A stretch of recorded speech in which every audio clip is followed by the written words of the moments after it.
Now a leper came to him, imploring him, kneeling down to him and saying to him, "If you are willing, you can make me clean." Then Jesus, moved with compassion, stretched out his hand and touched him and said to him, "I am willing, be cleansed." As soon as he had spoken to him, immediately the leprosy left him and he was cleansed.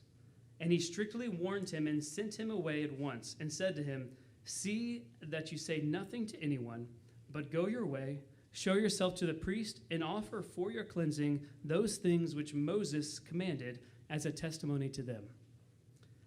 Verse 45, however, he went out and began to proclaim it freely and to spread the matter, so that Jesus could no longer openly enter the city, but was outside in deserted places, and they came to him from every direction.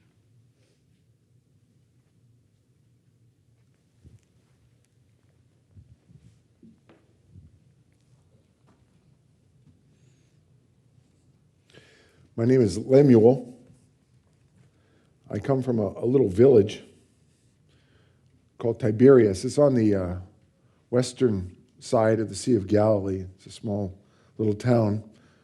I was a carpenter there. My father was a carpenter. We had a carpenter shop. And together we worked on numbers of building projects. Dad and I, as I became more a part of the business, went to over to Caesarea on the coast of the Mediterranean, and we helped to build the Roman city and even the governor's palace there in Caesarea by the Sea of the Mediterranean Sea. And we worked together on all kinds of projects and jobs, and so I spent my life. I was a carpenter. I was a carpenter, then I wasn't a carpenter, and now I am a carpenter again. Dad had passed away and left me the business, and it was about 3 years later, after I'd gone through the grief of my father's passing away. I was working on a wall for a neighbor, Matthias, in Tiberias.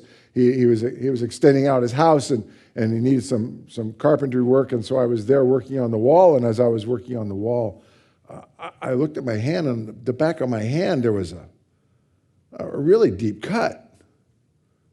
And the strange thing was, I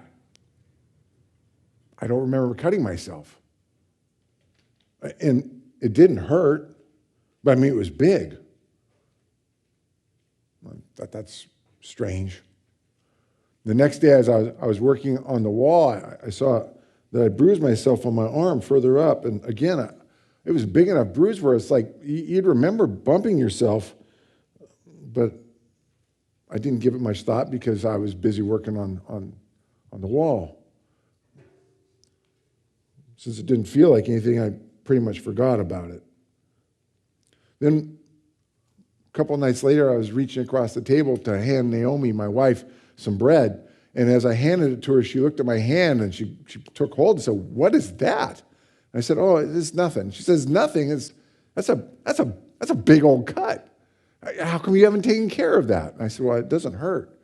And she says, "I don't know what that problem is." And so she took it off and she wrapped it up for me. I remember her wrapping the bandage around my hand. How nice it was to have somebody that would care for you when you're hurt. It was about a week after that Naomi had seen the cut on my hand that we were going to plan. We'd been planning to go to Jerusalem for Sukkot, for the Feast of Booths.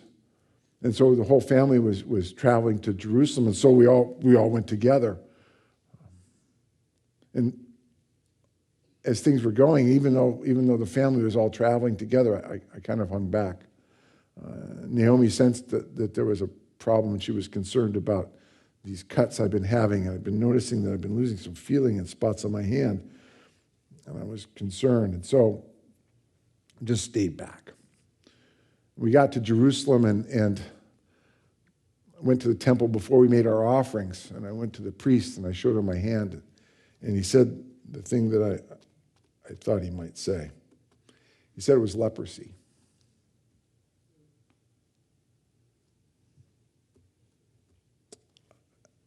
that's the day I lost my life.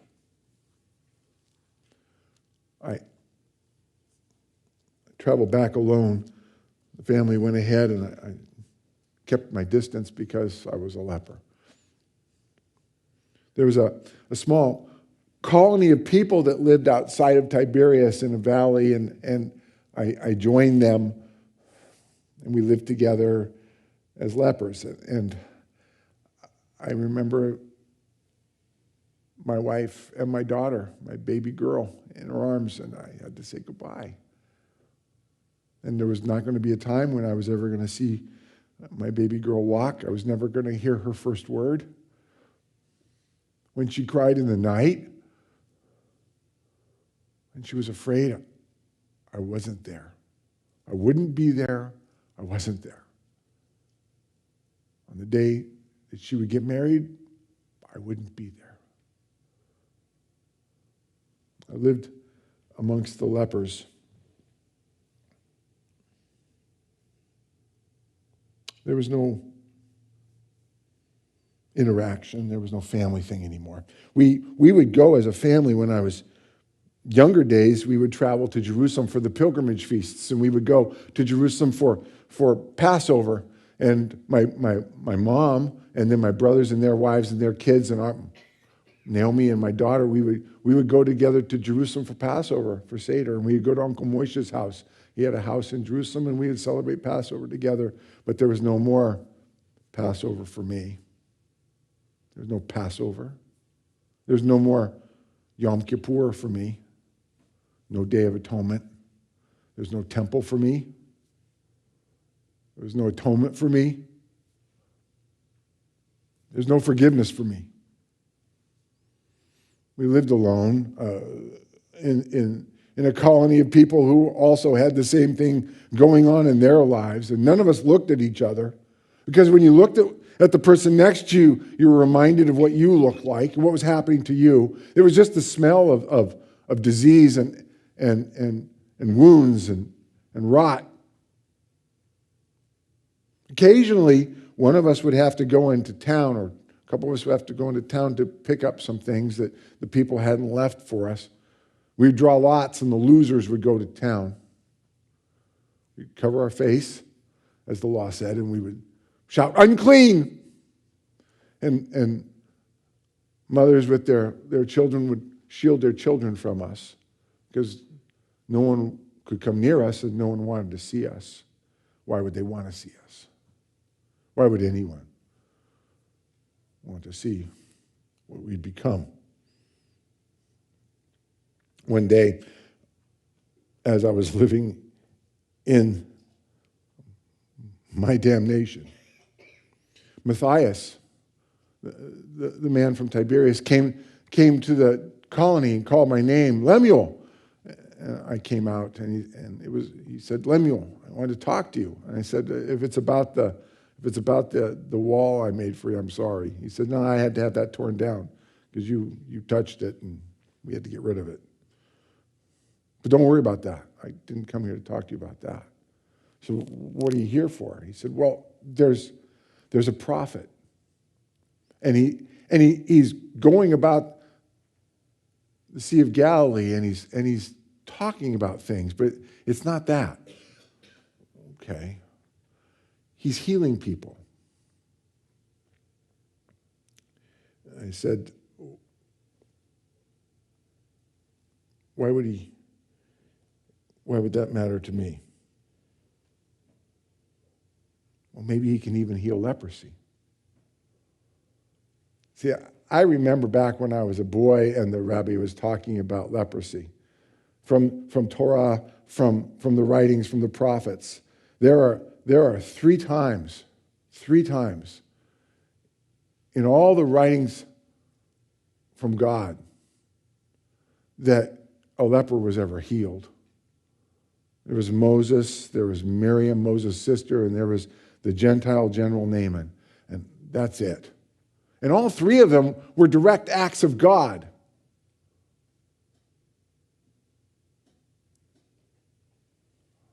Matthias, why would God act for me? He said, Lemuel, I care about you, and you're my friend, and I want to go with you, and I want to take you to the prophet. So we searched. We searched for this prophet, and it was easy to find him. As we traveled along the coast of the Sea of Galilee, there would be people walking by. And these people would be coming by, and they would be family members, and they'd be celebrating, and they'd be just ecstatic. And Matthias would say, what's going on? And they would say, my dad had been crippled, and the prophet made him walk. And as we walked further, another family group, and they would say, my son had been blind, and now he can see. My daughter had been deaf, and now she can hear. And as I walked more and more, closer and closer, there were more and more people coming by, talking about the things that God had done through this great prophet who was by the sea. And it began to dawn on me that maybe, not just maybe, but it was truly possible that he could heal me. It was the day we found him. There was a huge crowd of people. They were all gathered around him. And I remember what he was saying. He was saying, the kingdom of God is like a man who finds a treasure in a field. And upon finding the treasure of the field, he covers it back up, and he goes out and sells all that he has, that he might buy this field and possess the treasure. He finished saying that, and I walked forward and I said, unclean, unclean. And I covered myself, and the people parted away. And I came to the prophet, and I fell on my knees before him. And I said, if you are willing, you can make me clean. And he looked at me. He actually looked at me. And he saw me. He saw past what had happened to my face and what had happened to my hands. And he saw past all of that. He saw past the smell. He saw me. And he cared about me. I could see it. And he said to me this, I am willing. And then he reached out and he touched me. No one had touched me in years. And this man of God touched me. And he wasn't afraid of my leprosy. He wasn't afraid to become unclean. He touched me, and I didn't make him unclean. He made me clean. His righteousness was more powerful than my disease. His kindness was greater than my curse. His goodness was better and greater than my mess. And he touched me, and I could feel again. I could feel again. I knew that it had been made right. It was all better than what I had. And it overcame everything that had destroyed my life. And then he said to me, go make the sacrifice. Offer the offerings to the priest as a witness to them. So Matthias and I walked back from that mountain. we walked back, and we headed to Jerusalem, and I was one of those people. As I was heading back, people were walking with their sick relatives, and I was telling them what God had done for me. I showed myself to the priest, and the priest asked, how did this happen? Who did this?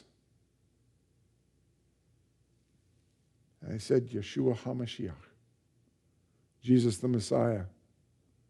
He touched me and has made me right. Because a friend cared enough to bring me to Jesus, I got my life back.